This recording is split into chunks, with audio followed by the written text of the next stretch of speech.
The night I checked into the old Briarwood Inn, I didn't expect anything unusual. I just wanted a quiet place to breathe for a while, far away from the noise of the city and the weight of everything I'd been carrying lately. The inn looked harmless from the outside, a worn-down brick building with a flickering sign, the kind you pass without thinking twice. But there was something in the air that felt heavier than it should have, like the walls remembered every secret ever whispered inside them. The woman at the front desk didn't smile much. She slid the room key toward me like she'd done it 1,000 times, her eyes drifting up just long enough to say, "Room 303. Elevator's not working, so you'll have to take the stairs." Her voice had this strange pause, like she wanted to add something but decided against it. I didn't ask. I was tired, and the last thing I needed was small talk with someone who clearly didn't want to talk. The hallway lights flickered as I climbed to the 3rd floor. Each step echoed a little too loudly, even though the inn felt mostly empty. The 3rd floor smelled like old carpet and something else I couldn't quite recognize. Not bad, just stagnant. Like no one had opened a window in years. The kind of smell that tells you time moves differently in certain places. When I reached room 303, I noticed the door looked older than the others. Its paint was chipped around the handle, and the peephole was slightly crooked, like someone had tried to fix it and given up halfway through. Still, it was just a room. I wasn't expecting luxury, just a bed, silence, and maybe a few hours of dreamless sleep. Inside, everything was dim. The lamp beside the bed buzzed weakly, casting a warm but tired glow across the room. The wallpaper was faded, patterned with old vines curling into each other.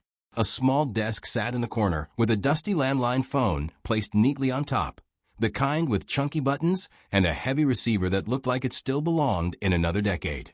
I didn't think much of it at first. Most older motels keep things like that around for nostalgia or because they never bothered upgrading. I put my bag down, took a deep breath, and sat on the edge of the bed. The springs creaked underneath me. Everything felt normal, quiet, almost too quiet. Hours later, after unpacking and trying to settle in, I lay back and stared at the ceiling. Sleep didn't come easily. Maybe it was the unfamiliar place, or maybe my mind was just refusing to rest, replaying things I'd been trying to forget. I turned on the small table fan to fill the silence with a little white noise, hoping it would help. That was when the landline rang. The sound hit the room like a sudden punch, sharp, unexpected, way too loud for such a small space. I flinched upright. For a moment, I just stared at it, watching the red light blink with each chime. No one should have been calling. I hadn't told anyone where I was staying, and who even uses a landline in a motel at this hour. I hesitated, letting it ring twice more before I finally reached for the receiver. My hand felt colder than it should have. "Hello," I said quietly, but there was no reply, just a faint static, like someone breathing far away, or like the line was struggling to connect from somewhere it shouldn't be connecting from at all. "Hello," I repeated, a little louder this time. Still nothing, just that soft static, almost like a whisper trying to shape itself into words, but held back by something unseen. I felt a chill slide across my skin. Then, very faintly, I heard it. A voice. A small, trembling voice. "Don't stay in that room." My heart dropped. The line went dead. I sat there frozen, the silent receiver still pressed against my ear. For a moment, I wondered if my mind was playing tricks on me, if I was just exhausted and hearing things that weren't really there. But the fear lingering in that voice, it felt real. Too real. I slowly set the receiver down, my fingers trembling slightly. The room suddenly felt different. Heavier. Like the air had thickened. Like the shadows in the corners had stretched just a little deeper. I stood up and paced the room, telling myself it was probably a prank, maybe some kid messing around with the motel phones. But deep down, something felt wrong. The kind of wrong that makes the hairs on your arms stand up even when you don't know why. I thought about going back downstairs, asking the front desk if someone had called. But a part of me didn't want to leave the room either. Not out of comfort, more like something was quietly watching me and wanted me to stay exactly where I was. I eventually sat back down, trying to calm my breathing. Maybe it was nothing. Maybe I was overthinking. But just when I started convincing myself the call didn't mean anything, the landline rang again. This time, it rang only once before stopping. Not a full call, just a single chime, short enough to feel accidental, but deliberate enough to make my stomach twist. I stared at the phone, waiting, listening, hardly breathing. Then I noticed something I hadn't seen before. The red message light was blinking. Slow, steady, like a heartbeat. But older landlines don't take messages. Not ones this outdated. I moved closer, reaching out with a shaky hand. As my fingers hovered near the blinking light, the air around me turned noticeably colder, like someone had opened a window I hadn't seen. The phone clicked softly, and the blinking froze for a moment before starting again, faster this time. And that's when I realized, whatever left that message wasn't calling from another room. It wasn't calling from the front desk. And it definitely wasn't calling from outside the motel. The light blinked again, then stopped completely, leaving the room in a silence so thick it was almost suffocating. I took one slow breath, trying to steady myself. Then the phone, without ringing, without warning, played the message on its own. A small voice whispered through the speaker, "Please, before it comes back." The recording stopped abruptly, like something cut it off, and the room fell into a darkness I hadn't noticed until it surrounded me fully. I didn't move at first. It felt like the whole room was waiting for me to react, like the shadows were holding their breath. The message had been short, shaky, and cut off too fast, but the fear in that voice stayed in the air long after it stopped playing. I stepped back slowly, my eyes fixed on the landline as if it might speak again. It didn't. It just sat there on the desk, old, scratched, harmless looking, yet somehow more alive than anything else in the room. I tried to calm myself, reminding my body to breathe normally. Maybe the phone had some kind of built-in voicemail feature the motel never bothered to remove. Maybe someone was playing a prank on whoever checked into room 303. But the words didn't feel like a prank. They felt like a warning. And the way the message played by itself, that wasn't normal. I moved toward the window and pulled the curtain aside. Outside, the parking lot sat under a weak yellow streetlight. A few cars were scattered around, and a cold wind brushed the cracked pavement. Nothing looked out of place. No signs of anyone watching. No silhouettes hiding in the dark. Just a quiet night like any other. Still, I couldn't shake the feeling that something had changed after that call. I thought about going downstairs to ask the woman at the front desk if room 303 had a history. But then again, she barely looked like she wanted to talk earlier. And what would I say anyway? Hey, your old landline just played a ghost warning at me. She'd probably think I was tired, stressed, or just messing around. I turned away from the window and tried to steady my thoughts. Maybe it was the building itself. Old places hold on to old memories. Sounds, echoes, leftover traces of people who once passed through. Some motels had old wiring that caused interference or random signals on the phone lines. That had to be the reason. That explanation felt the least frightening, even if it didn't fully make sense. But deep down, I already knew the voice wasn't a glitch. There had been emotion in it, fear, urgency, and something else I couldn't place yet. I sat on the edge of the bed again. The mattress gave a soft groan beneath me. The air in the room felt colder now, not freezing, but enough that I rubbed my arms without thinking. The fan I'd turned on earlier had stopped, even though I hadn't touched it. I leaned forward, checking the switch. It was still set to on. I flicked it off, then on again. Nothing. A quiet uneasiness spread through my chest. I stood up quickly and walked toward the bathroom, needing to splash water on my face. The light flickered on with a faint buzz. The mirror showed me exactly what I expected.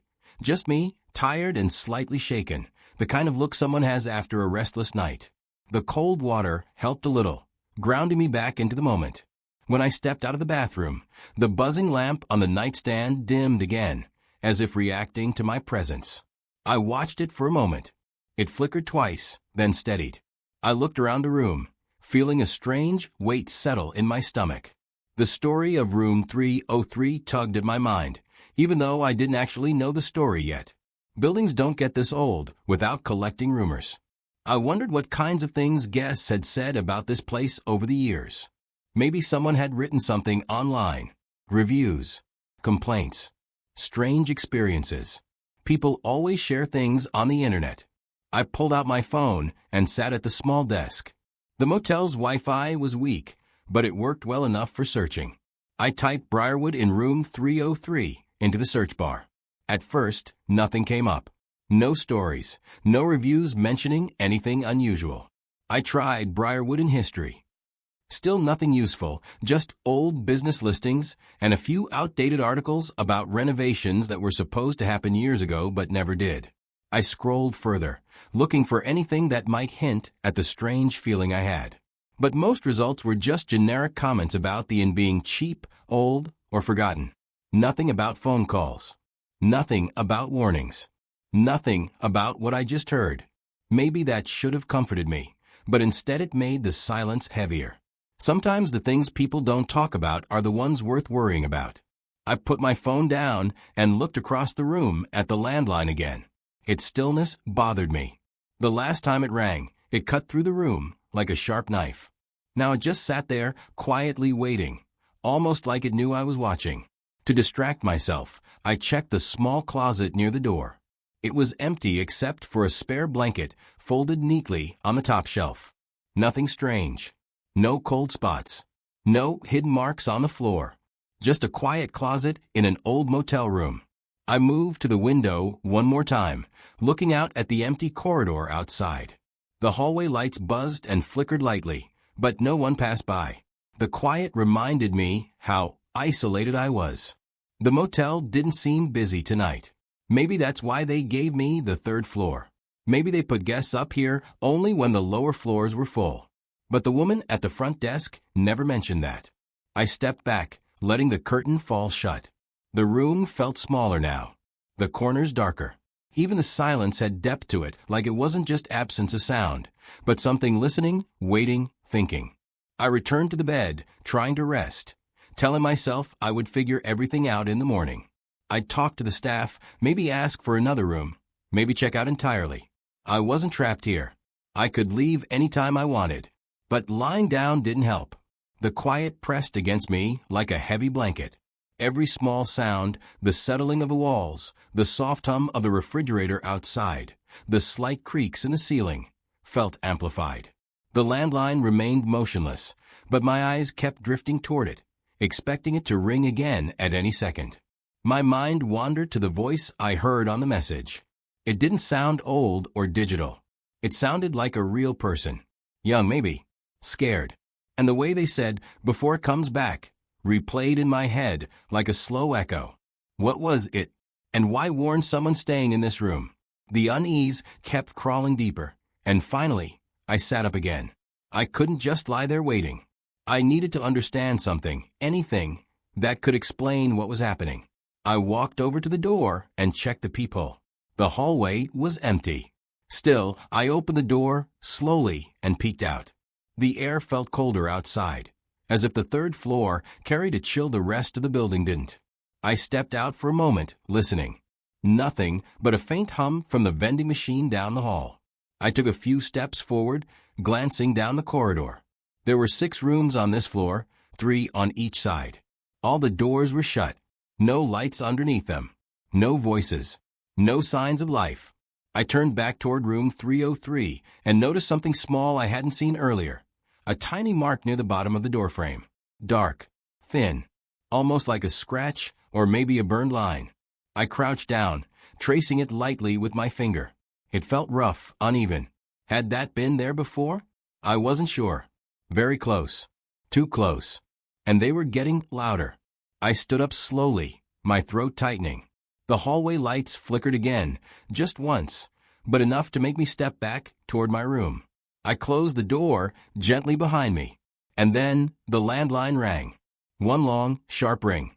No blinking light this time. No warning. Just a sound that filled the room like a shockwave. This time I didn't wait. I crossed the room quickly, grabbed the receiver, and pressed it to my ear, only to hear nothing at all. No breathing. No static. Just a faint, distant hum. I whispered, "Hello." Silence. Then, so faint I almost thought I imagined it, a small sound reached through the line. A soft tap. Then, another. Like someone gently knocking on wood. Slow. Rhythmic. And those knocks weren't coming from the landline. They were coming from somewhere inside the room. The knocking didn't stop. It kept coming in that slow, steady rhythm, like someone was tapping their fingers on a wooden table. Only there was no table near where the sound seemed to be coming from. I held the phone tighter, even though there was nothing but empty static now. My pulse hammered in my ears, drowning out everything except those quiet knocks. They seemed to move, shifting direction, like whatever was making them was circling the room or trying to find a way in. I lowered the receiver slowly, my hand trembling just enough that the plastic clicked against my skin. The knocking paused for a moment, just long enough for me to take one shaky breath. Then it started again, 2 soft taps, a short pause, then a long one. Almost like a pattern, a message, or an attempt at one. I scanned the room, trying to trace the exact spot the sound was coming from, but it shifted every time I thought I pinpointed it. First near the closet, then by the window, then behind the headboard. The walls of room 303 suddenly felt too thin, like something just on the other side of them was testing their strength. I stepped back until my knees hit the bed. I didn't sit, just stayed half standing, half bracing, eyes locked on the closet door. It was closed, but a tiny sliver of shadow leaked out from the bottom. I forced myself to stay calm, telling myself it was just the angle of the light, nothing supernatural or dangerous. But my body didn't believe the words my mind tried to offer. After a moment, the knocking settled into a faint hush, fading like someone taking their hand off a surface. The silence that followed was worse, thick and expectant, like the room itself was waiting for me to make the next move. I reached for the closet door, stopping just before touching it. I didn't know what I expected to find. Maybe nothing. Maybe just my own reflection in the sliding mirror. Or maybe something else entirely. Before I could touch the handle, the landline crackled behind me. Not ringing. Not playing a message. Just crackling. Soft at first, like something brushing against the wires. I turned around, watching it closely. The red light didn't blink this time. The phone didn't move. It simply hissed with a low static, the kind that sounded like someone trying to form words but being held underwater. I stepped toward it slowly. The static grew sharper, taking on a faint voice-like shape. I leaned down, listening carefully without picking up the receiver. For a moment, I thought I heard breathing again. Shallow, shaky breathing. Then, a whisper slipped through the static. "I told you don't stay." My chest tightened. It was the same voice from before, young, frightened, barely able to form the words. But this time, there was a second voice behind it. Deeper. Quieter. Almost like a whisper buried inside another whisper, echoing just beneath the surface. I couldn't understand what the second voice was saying. The sound crawled under the main one, twisting into the static, hidden but unmistakably there. The smaller voice whispered again, a little louder. "It's here." The line went dead instantly. I stepped back, bumping into the bed. My legs gave out, and I slid onto the mattress without meaning to. My breath came unevenly, and I tried to steady myself, but the tension in the room kept crawling under my skin. I looked at the door, half expecting anyone, to knock or call out. But the hallway outside remained silent. The only sound now was the faint hum of the building, like old pipes swallowing air. I didn't know what it was supposed to be, or why the voice was warning me so desperately, but I knew whatever was happening wasn't simple. It wasn't a prank or a glitch in the motel's wiring. Something was happening inside room 303, and I had stepped into the middle of it without realizing it. I tried to think logically. If someone had called the room to scare me, they'd have to know I was here. They'd need access to the motel system or physically be inside the building. But the voice didn't sound like someone trying to scare me. It sounded like someone trying to save me. After a long moment, I grabbed my jacket and slipped it over my shoulders. Leaving seemed like the smartest option. I didn't even care about my luggage at that point. I just needed to get out of that room and into fresh air.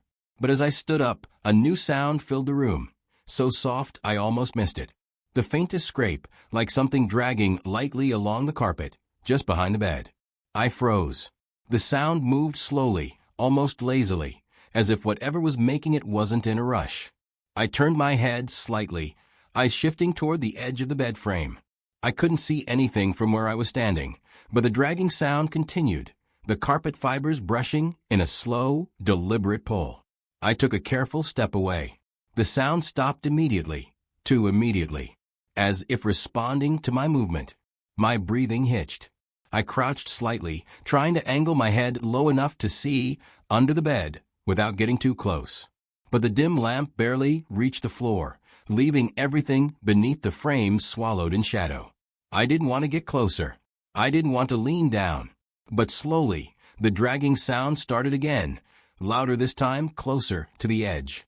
I stepped back sharply, and the sound cut off once more. It was reacting. It wasn't random. It wasn't mechanical. It was aware. I backed away until I reached the far side of the room, closer to the bathroom door. My hand found the light switch, and I flipped it on even though it offered no comfort. The bathroom light glowed weakly, but at least it felt like a barrier.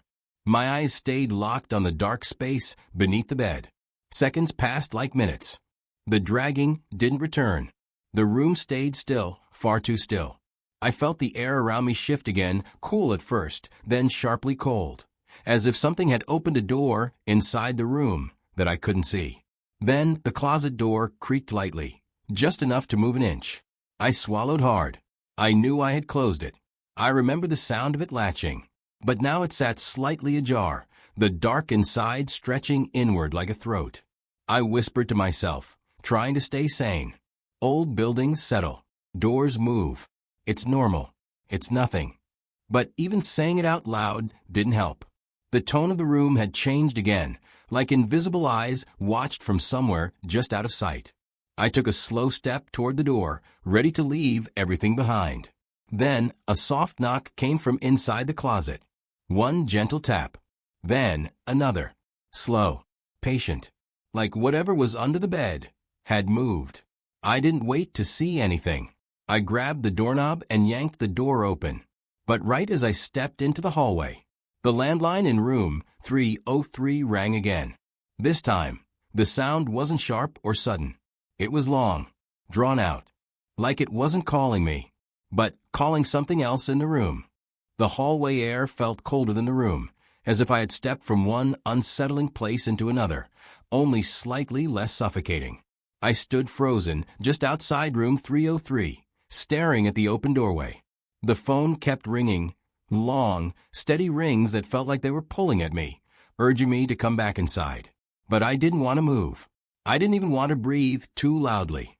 The third floor was empty, silent, dead in a way that didn't match the rest of the motel. I backed away slowly, my eyes never leaving the doorway. The carpet felt uneven beneath my feet, like something had shifted under the building itself. The air was so still it felt heavy against my skin. I reached the stairwell, planning to go straight to the front desk and get answers, any answers, before I lost my nerve completely. But as soon as I touched the metal railing, the phone inside room 303 stopped ringing. The silence that followed wasn't normal. It was sharp, intentional, like it was waiting for me to listen. Then the door of room 303 slammed shut on its own. I jumped, gripping the railing tighter. The echo traveled down the corridor, bouncing off the old walls. My heartbeat sped up so fast it felt like it might break out of my ribs. I took a breath and turned toward the stairs, but just as I did, something whispered behind the door. Not a voice. A movement.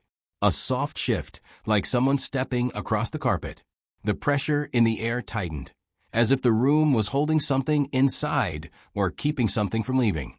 I hurried down the stairs, each step echoing in the hollow shafts.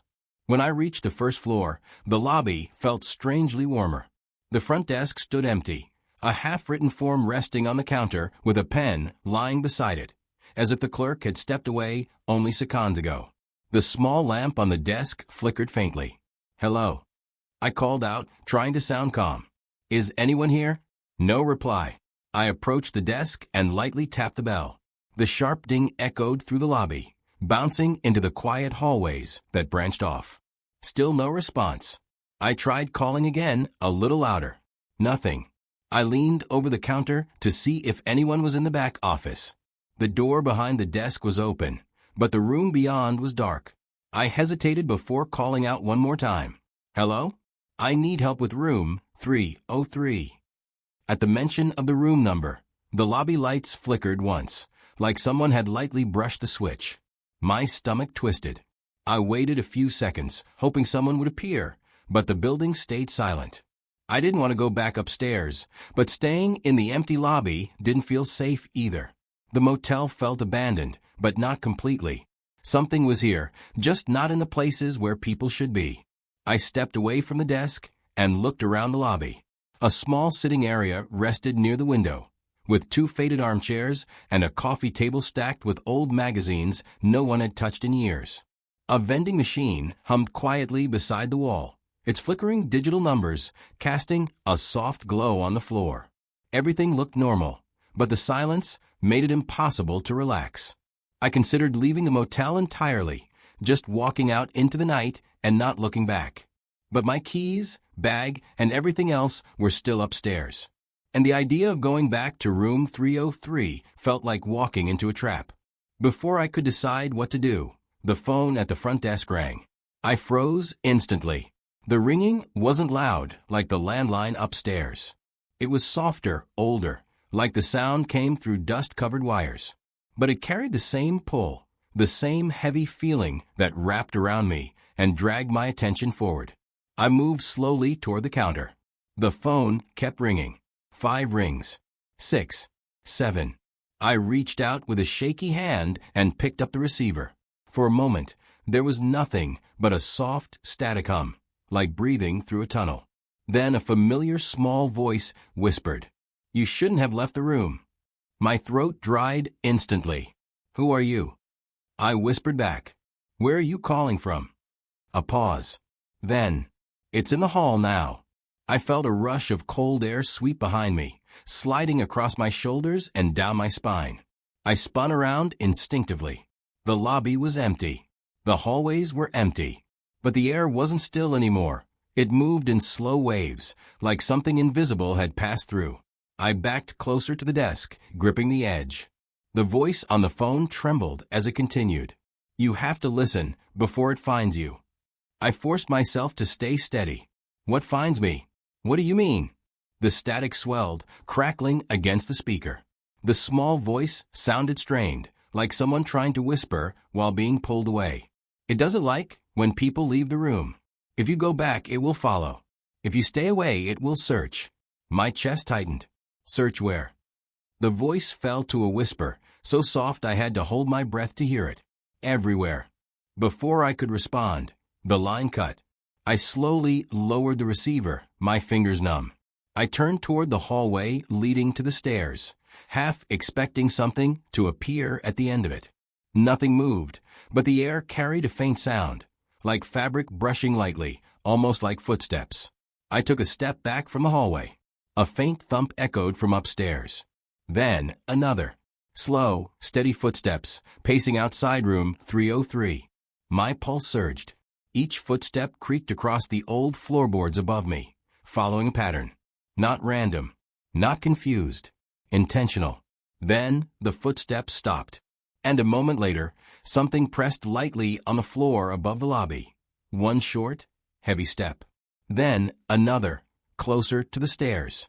I stared at the stairwell door, waiting, my breath stuck in my chest.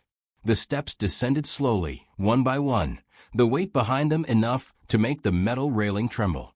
Whatever it was coming down. I backed into the far corner of the lobby, keeping the stairwell in sight. My hand shook, but I couldn't look away. The steps grew louder, more defined as they reached the final few stairs. Then they stopped. Just on the other side of the door. The handle twitched. Once. Twice. Then slowly it began to turn. The door creaked open a few inches. I held my breath, feeling the air get colder, denser. My heart beat so hard it hurt. The opening widened just enough to show a slice of the dark stairwell. Nothing visible moved inside. But I felt something's attention shift toward me. Sharp, focused, aware. The door inched open more. A shadow, tall, slow-moving, stretched across the lobby floor. I stepped back until my spine hit the wall, my breath shaking as the shadow grew darker, wider, reaching the edge of my shoes. And then, from the phone, behind me, without ringing, a small trembling whisper broke the silence. "Run." The silence that followed hung in the air in a way that didn't feel natural. It was too still, too controlled, like the world was holding its breath along with us. I could feel my heartbeat pushing against my ribs as I tried to process what I had just seen. The patterns on the door weren't just markings anymore. They were shifting, glowing faintly as if reacting to something nearby. Maybe to us. Maybe to whatever had been watching from the tree line earlier. I didn't say anything at first, afraid that speaking might trigger something I wasn't ready for. But the others noticed the change too, and their nervous glances told me they felt the same rising fear. Mira moved closer to the markings, lifting her flashlight slowly. The beam flickered, even though we had put in new batteries earlier. Her voice was barely a whisper when she spoke. It wasn't like this before. I swear these lines were straight. She was right. The thin metal grooves looked almost fluid now, bending and curling inward as though pulling us toward the center. I reached out without thinking, then stopped just short of touching it. A wave of cold air pushed against my palm, like the door itself was breathing. I pulled my hand back quickly, but the sudden motion made the glowing lines pulse brighter, spreading across the door's surface like veins. Before we could react, something clicked from inside. A soft mechanical sound, not loud enough to be a threat, but sharp enough to cut through the silence. Leo took a step back, his foot crunching over gravel, and the echo felt too loud against the quiet. We froze again, waiting for whatever was coming next. But nothing else happened. The door didn't open, and no one or nothing stepped out to greet us. The only thing that changed was the feeling in the air. It grew heavier, almost pressurized, making it a little harder to breathe. It felt like the start of something none of us were prepared for. We moved away from the door and circled back to the fire pit area, trying to regroup. The faint smell of burnt wood still lingered from the earlier sparks, and for a moment it grounded us. But the calm didn't last long. The forest around us seemed to shift, the shadows stretching farther than they should under the thin moonlight. I caught movement near the edge of the trees again, but this time it wasn't the figure we had seen earlier. This shape was taller, broader, almost like someone wearing a heavy coat. But the coat shifted strangely, with the fabric moving even when the figure stood still. I blinked and it was gone. Just like that. No sound, no sign of footsteps, nothing. My stomach tightened as I tried to understand what I had just witnessed. I didn't tell the others right away. Something about it felt like a warning, and I needed a moment to breathe before bringing it up. But Mira must have noticed my expression because she stepped closer and asked quietly, "You saw something again, didn't you?" I nodded slowly, and her face grew pale. Leo and Sam exchanged looks, both uneasy. The tension between us thickened, not because we were turning against each other, but because we all sensed the same thing. The forest wasn't just hiding secrets. It was reacting to us. Sam suggested we should leave and regroup in the morning. It made sense, but deep down we all knew we wouldn't be able to rest with so much left unanswered.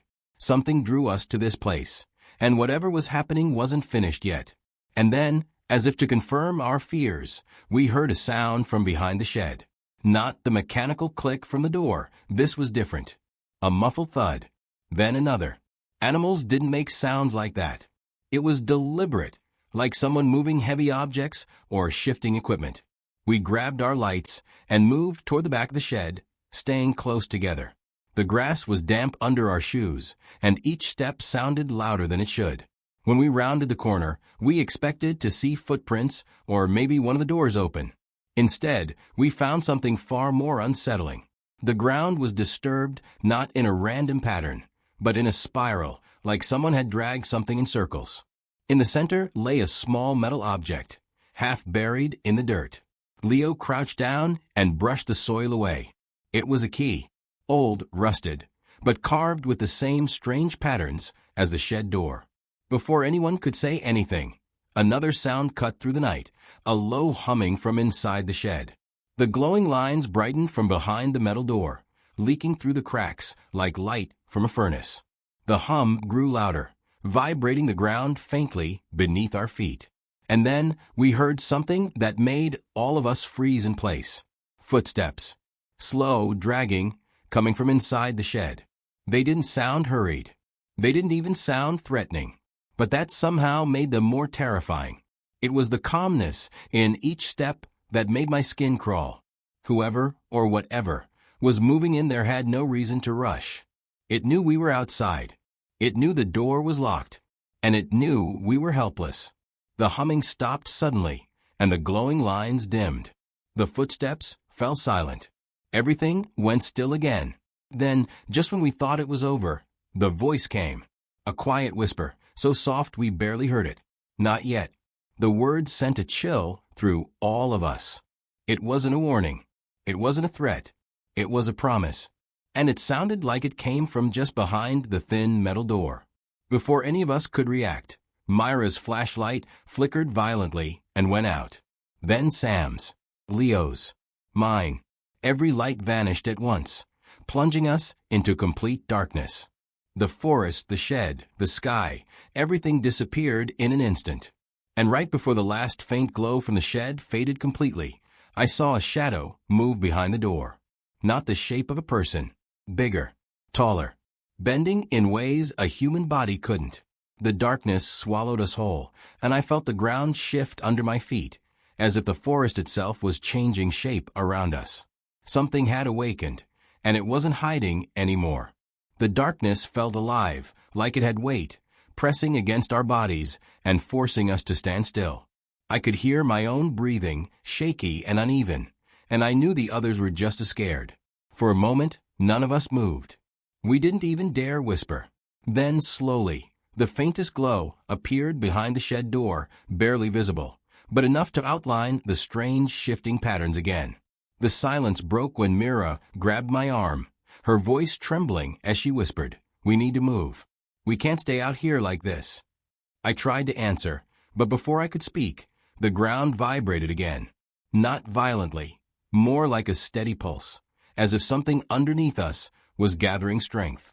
The glow behind the door brightened by the second, and the air turned colder. I felt a pull toward the shed, gentle but undeniable, like the place itself was calling us. The strange key Leo had picked up felt warmer in his hand, almost buzzing. He looked at me, unsure, but we both knew what the pull meant. Whatever had trapped us in the darkness wanted the key. Sam tried to convince us to run, to get back to the trail, but none of us could see the path anymore. It was like the forest had closed in around us. The only thing visible now was the shed door glowing brighter than before. The footsteps inside started again, steady and closer, but they didn't sound threatening this time. They sounded tired, heavy, almost desperate. Without saying a word, Leo stepped forward and held up the key. The glowing patterns on the door responded instantly, twisting and spiraling until a small slot formed in the center, perfectly shaped for the key. Mira grabbed Leo's sleeve as if begging him not to do it, but he gently pulled away. "If we don't open it," he whispered, "we're stuck here. Whatever this thing is, it wants out." He slid the key into the slot. A soft click echoed through the air. The glow expanded, swallowing the door in bright light. Then, with a long metallic groan, the door opened inward. The light inside was blinding at first, but it slowly softened. When our eyes adjusted, we saw a figure standing in the doorway, not tall, not bent, not monstrous like the shadow we had seen before. It was a person, a man in old work clothes, covered in dust and grime, his face exhausted and pale. He looked like he'd been trapped inside for years. He took a shaky step out, blinking like he was trying to remember how the world worked. "Thank you," he whispered, his voice rough and dry. "I thought I'd never get out." We didn't know what to say. The tension that had been building for so long suddenly shifted. This wasn't a creature. This wasn't a threat. It was someone who had been imprisoned by the same force that had been haunting the forest. He told us, slowly and carefully, that he had been part of a group that explored the shed decades ago. They had found the same markings, the same strange pull, but when he touched the door, it had sealed him inside. He had survived somehow, in a place where time didn't move normally. He wasn't alone in there at first, but the shadows had taken the others. As he spoke, the wind picked up, rustling the trees around us. The darkness thinned, breaking apart until we could see the forest again. Our flashlights flicked back on one by one. Everything felt normal again. Calm. Almost peaceful. But just when we started to breathe with relief, the man's expression changed. He looked back at the open shed door, fear flashing across his face. "Don't let it close," he said, stepping forward quickly. "If it closes again, it resets." Before we could ask what he meant, the glowing patterns on the door began moving rapidly, curling and twisting like they were alive. The air pulsed again, and the shadows inside the shed deepened, swirling into a shape that was far bigger than before. Something inside wasn't happy that the man had escaped. The shed began pulling inward, like it was collapsing into itself. The man grabbed Leo's arm in panic. "Run. Now." We didn't wait. We bolted through the forest, following the faint path that had finally reappeared. The ground shook behind us, and I could hear the metal shed bending, twisting, almost roaring as the light inside grew brighter. It felt like the entire place was about to explode. We didn't stop running until we reached the old road at the edge of the woods. When we finally dared to look back, the forest was still. No light, no sound, no sign of the shed at all. It was as if it had never existed. We stood there, catching our breath, trying to make sense of everything. The man was silent for a long time before he finally spoke, his voice low and shaken. "You freed me," he said, "but something else woke up because of it. Something that was waiting for the door to open." The forest behind us rustled softly, just enough to make my heart jump again. He looked toward the trees, his eyes dark with understanding. "It wasn't me it wanted." His words hung in the air, cold and final. And then the unexpected twist hit us. Leo still had the key, but it wasn't rusted anymore. It was glowing faintly, just like the shed markings, pulsing like a heartbeat. The man's face went pale. "The door may be gone," he whispered, "but whatever was inside, it's not confined anymore.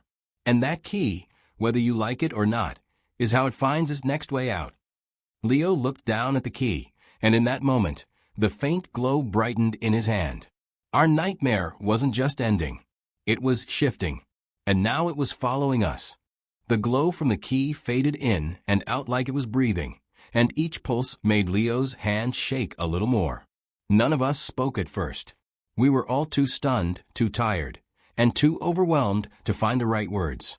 The forest behind us was quiet again, but it wasn't the peaceful kind of quiet. It felt like something was still listening, watching, waiting.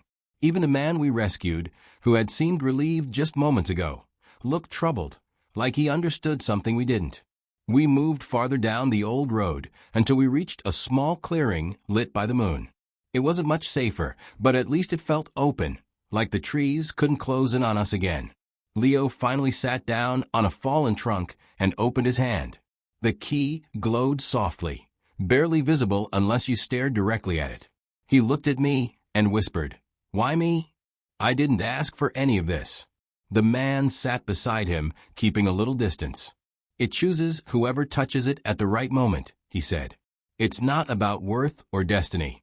It's about opportunity. That door trapped me for decades, and the same key that locked me in is the one that freed me. But freeing me came with a cost." He paused, taking a slow breath. Something learned how to follow the key. We all exchanged worried glances. Mira folded her arms tightly, like she was trying to protect herself from something she couldn't see. Sam paced in slow circles, rubbing the back of his neck. Everything felt unreal, like we were stuck between fear and confusion. It was hard to believe the night we planned as a simple hike had turned into something we would remember for the rest of our lives. The man explained that the shed wasn't originally built as a prison. It was meant to contain a strange energy source found deep under the forest years ago. His group had studied the markings trying to understand how they worked, but curiosity pushed them too far. When they tried to unlock the energy field, something inside had taken them. Something that didn't belong in the normal world. He had survived because the door had trapped him before the force could reach him completely. But time worked differently inside, stretching and twisting. He had no idea how many years had passed. It took a moment for the weight of his words to settle in.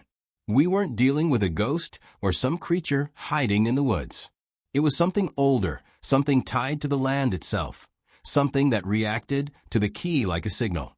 Leo stared at the glowing metal, his voice shaking as he said, "So this thing is coming after whoever holds it."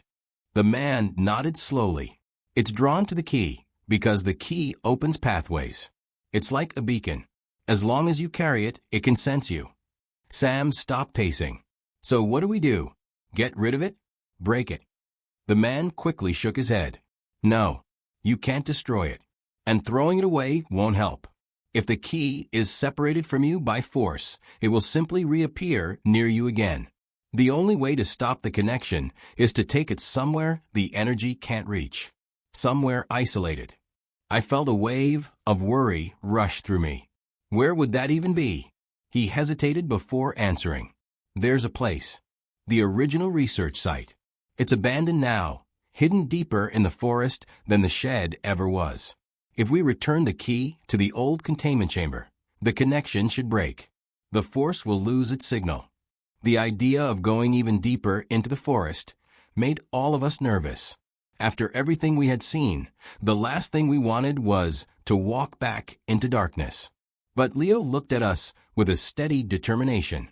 "We can't leave it like this," he said quietly. "Not when we know what could happen if the wrong person touches it." Mira nodded weakly.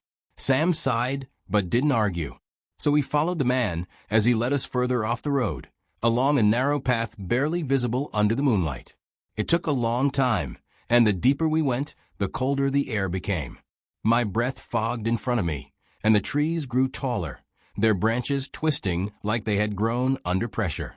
Finally, we reached a clearing with a collapsed fence and what looked like the remains of an old research outpost. Metal beams stuck out of the ground, covered in rust and vines. A low concrete structure sat half buried in the earth, its entrance cracked open like something had pushed it from inside. It didn't feel haunted. It felt abandoned, forgotten. The man guided us to the chamber inside. The walls were lined with strange patterns, similar to the ones on the shed door, but older and less complete. At the center was a pedestal with a small hollow indentation. Leo stepped forward, holding the key carefully. The glow in his hand grew brighter the closer he got to the pedestal. The air vibrated again, just enough to send a chill down my spine. We all backed up, giving him space. He placed the key into the indentation. The glow burst in one bright flash before fading into the stone. The vibration stopped instantly. The air felt lighter. The silence felt normal again, like a weight had lifted from the entire forest. The man let out a shaky breath. "It's done. You broke the link." Leo stepped back, relief washing over him. For the first time since the shed, he wasn't trembling. We left the chamber quietly, not saying much as we made our way back to the old road. The forest didn't feel threatening anymore. Just still, natural, like it had finally fallen asleep after being awake for too long. When we reached the edge of the woods and saw the distant lights of town, we all felt a deep sense of relief. The man stopped walking and looked back at the trees. "I don't think I can return to my old life," he said softly. "Too much time has passed. But thank you for giving me a second chance." He smiled faintly and walked away down a different path, disappearing into the quiet night. The four of us stood together for a long moment, letting the fresh air fill our lungs. The nightmare was finally over. Nothing chased us. Nothing followed us. The glowing key was gone forever. But the memory stayed. As we headed back home, I found myself glancing at the forest one last time. Not with fear, but with a strange kind of respect. The world is bigger and stranger than we think, and sometimes the quietest places hold the loudest secrets. We survived because we stuck together, because we trusted each other, because we didn't ignore the things we couldn't explain. And in the end, that was our real escape. A reminder that even in the darkest forests, even in the strangest nights, there is always a way out. If you keep moving, stay connected, and never walk alone.